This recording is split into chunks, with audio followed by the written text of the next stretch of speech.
24 سپتامبر سال 2021 تخمینا ساعت 16:30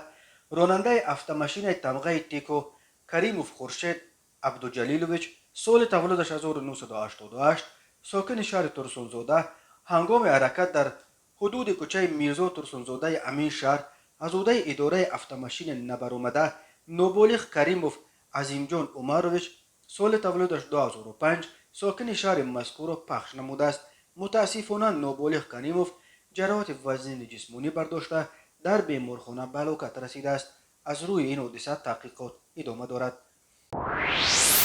به شعبه وزارت کارهای داخلی دوی در نویه سینا با عریضه مرد 40 ساله ساکن پایتخت مراجعت نموده است که ماه اکتبر سال 2019 مرد 34 ساله ساکن شهر دوشنبه با روی فریب به باوریش درآمده از او 48,000 سامانی گرفته وعده داده است که خانه استقامتیش را می‌دهد، اما فریب داده مبلغ‌های گرفته‌اش را به منفعت شخصیش صرف نموده است. همین طریق به شعبه وزارت کارهای داخلی در نویه اسماعیل سامونی با عریضه جوان 23 ساله ساکن شهر دوشنبه مراجعت نموده است که ماه نوامبر سال 2020 مرد 44 ساله ساکن شهر ایسار که پیش با ماده 244